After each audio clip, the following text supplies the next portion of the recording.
ये है अंटार्कटिका, जो सदियों से इंसानों की पहुंच से दूर और उनके लिए एक बहुत बड़ी मिस्ट्री रहा है। चाहे वो ब्लड वाटरफॉल्स हो, मिस्टीरियस एनिमल्स हो, अंडरग्राउंड लेक्स हो या बर्फ के नीचे दबे हुए शहर हो। अंटार्कटिका के बारे में कई ऐसी मिथ्स और मिस्ट्रीज हैं जिनका आज भी सुराग नहीं लगाया जा सका। अंटार्कटिका दुनिया का वो अकेला कॉन्टिनेंट है जहाँ कोई इंसान नहीं रहता, क्योंकि यहाँ पर टेम्परेचर -90 डिग्री सेल्सियस तक चला जाता है। इसके साथ साथ यहाँ पर 300 किलोमीटर/आवर की स्पीड से बर्फ के तूफान भी आते हैं। इसी तरह अंटार्कटिका दुनिया का सबसे ड्राई कॉन्टिनेंट भी है। इतना ड्राई कि आपको शायद ये जानकर हैरत होगी कि इसे डेजर्ट भी कहा जाता है, क्योंकि यहाँ पर सिर्फ 51 मिलीमीटर बारिश होती है। इस सब के बावजूद पिछले कई 100 साल से बहुत से कंट्रीज अंटार्कटिका का कंट्रोल लेने की कोशिश कर रहे हैं। अंटार्कटिका का ये मैप देखें। इस हिस्से को फ्रांस क्लेम करता है, इस पार्ट को नॉर्वे क्लेम करता है, ऑस्ट्रेलिया इस सारी राइट साइड को क्लेम करता है। इसी तरह ब्रिटेन, चिली, अर्जेंटीना और न्यूजीलैंड भी अंटार्कटिका के कुछ हिस्सों को क्लेम करते हैं। लेकिन आखिर इसकी वजह क्या है? बर्फ की इस तह के नीचे आखिर ऐसा क्या है कि दुनिया की सुपर पावर्स इसका कंट्रोल लेना चाहती हैं? आज हम सॉल्व करने जा रहे हैं अंटार्कटिका की कुछ मिस्ट्रीज, और साथ ही में हम इसकी भी खोज लगाएंगे कि अंटार्कटिका को असल में डिस्कवर किसने किया था। और आखिर में हम ये भी देखेंगे कि इस बर्फ के नीचे आखिर ऐसे क्या राज छुपे हैं जिन्हें दुनिया की सुपर पावर्स जानती है और इसीलिए वो अंटार्कटिका का कंट्रोल लेना चाहती है।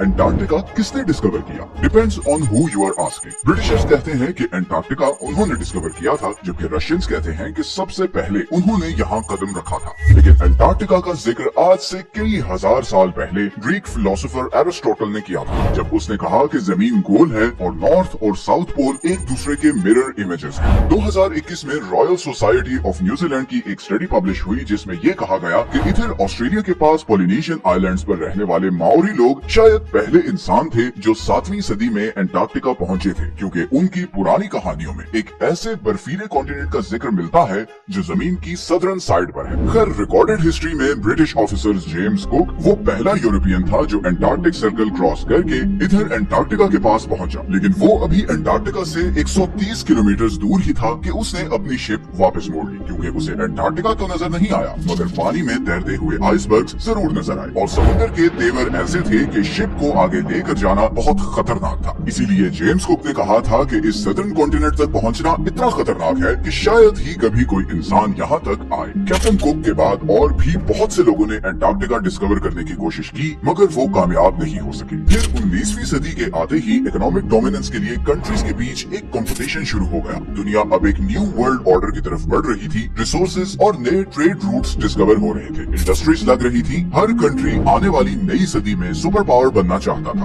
और इसीलिए एक्सप्लोरेशंस उरूज पर थी। ऐसे में 1819 में रशियन एम्पायर ने रशियन एक्सप्लोरर फेबियन वॉन बेलिंग्सहाउसन को ये टास्क दिया कि वो पूरी दुनिया के गिर्द चक्कर लगाए और नई कंट्रीज और कॉन्टिनेंट्स डिस्कवर करे। 1820 में फेबियन ने कैप्टन कुक की प्रेडिक्शन गलत साबित की और यहाँ सदर्न ओशन में पहुंचकर अंटार्कटिका को बहुत करीब से देखा। गो कि उसने अंटार्कटिका पर कदम नहीं रखा था, मगर उसे मॉडर्न हिस्ट्री का वो पहला इंसान कहा जाता है जिसने अंटार्कटिका को देखा था। फिर 1900 से 1920s के बीच बहुत से एक्सप्लोरर्स ने अंटार्कटिका का रुख किया। British explorer Robert Falcon Scott 1911 में अपनी टीम के साथ अंटार्कटिका पर उतरा और तकरीबन 400 माइल्स तक आगे गया, मगर फिर खराब मौसम और भूख की वजह से उसे वापस पलटना पड़ा। लेकिन वापसी का ये सफर बहुत ही भयानक साबित हुआ। स्कॉट और उसकी टीम सख्त सर्दी और बर्फानी तूफान में फंस गए और इन सब की मौत हो गई। फिर वर्ल्ड वॉर 1 के बाद बहुत सी कंट्रीज ने यहाँ अपनी टीम्स भेजी और इस कॉन्टिनेंट को क्लेम करने की कोशिश की। 1939 में हिटलर के कहने पर जर्मन एयरफोर्स ने यहाँ नाजी फ्लैग्स भी गिराए ताकि इस एरिया को नाजी जर्मनी के कंट्रोल में दिखा सके। वर्ल्ड वॉर 2 के बाद बहुत सी कंट्रीज ने यहाँ अपने रिसर्च स्टेशन सेटअप किए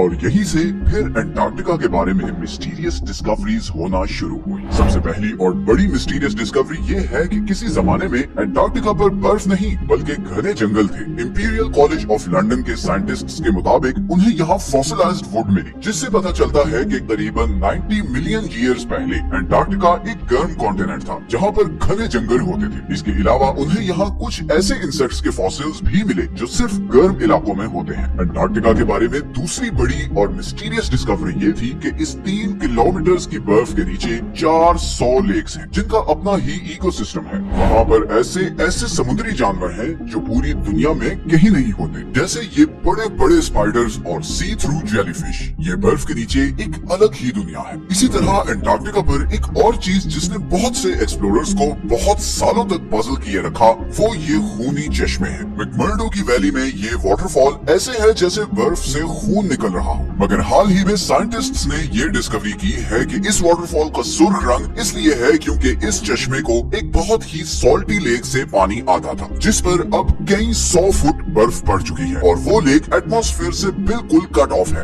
इस पानी में बहुत ज्यादा आयरन है और इसीलिए जब ये पानी चश्मे में आता है तो ऑक्सीजन और धूप की वजह से पानी में मौजूद आयरन ऑक्सीडाइज होता है और उसका बिल्कुल जंग जैसा कलर हो जाता है। अंटार्कटिका के बारे में तीसरी सबसे बड़ी मिस्ट्री और कॉन्स्पिरेसी ये है कि इस बर्फ के नीचे कोई एंशिएंट सिविलाइजेशन है। बहुत से लोगों ने ये क्लेम किया है कि यहाँ पर एलियन स्पेस शिप्स भी देखी गई हैं। 2016 में गूगल अर्थ पर अंटार्कटिका में बहुत सी अनयूजुअल एक्टिविटीज रिकॉर्ड की गई हैं। कॉन्स्पिरेसी थ्योरिस्ट्स जहाँ इन्हें एलियन यूएफओस कहते रहे, वहीं बहुत से पॉलिटिकल एक्सपर्ट्स के नजदीक ये अमेरिका और दूसरे कंट्रीज के सीक्रेट एयर ऑपरेशंस हैं जो वो अंटार्कटिका में कर रहे हैं। और यहीं पर आता है अंटार्कटिका का वो हिडन पॉलिटिकल फ्रंट जिससे बहुत कम लोग अवेयर हैं। जहां बाकी पूरी दुनिया दूसरे जियोपॉलिटिकल इश्यूज में उलझी हुई है, वहीं अमेरिका, चाइना और सोवियत यूनियन अग्रेसिवली अंटार्कटिका पर एक्सपीडिशंस भेज रहे हैं। इनफैक्ट चाइना ने तो वहां अपने मल्टीपल रिसर्च स्टेशन सेटअप किए हैं। 1959 की अंटार्कटिक ट्रीटी के मुताबिक कोई भी कंट्री अंटार्कटिका में साइंटिफिक इन्वेस्टिगेशंस कर सकता है, बस उसे इन स्टडीज का रिजल्ट सब कंट्रीज के साथ शेयर करना होगी। 1992 में यूएस जियोलॉजिकल डिपार्टमेंट के सर्वे में ये डिस्कवरी सामने आई कि अंटार्कटिका में 500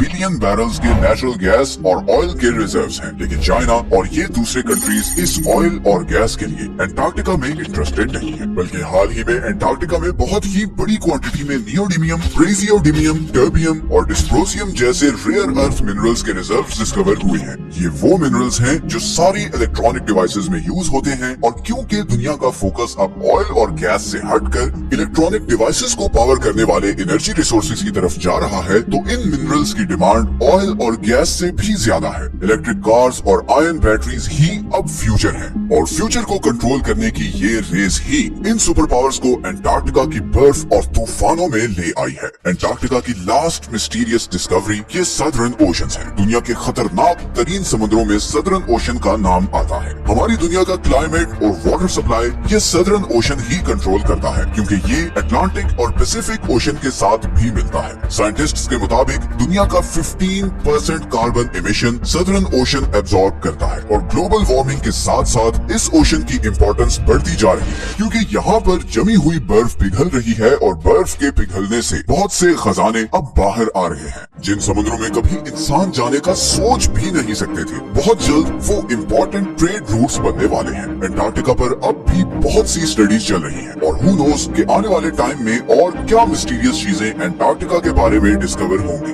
ये है वो सारे सोर्सेज जहाँ से हमने इस वीडियो के लिए कंसल्ट किया है। अगर आपको इस तरह के टॉपिक्स पसंद हैं तो नीचे कमेंट्स में जरूर बताएं। मिलते हैं नेक्स्ट वीडियो में एक और इंटरेस्टिंग टॉपिक के साथ। अपना ख्याल रखें। अल्लाह हाफिज।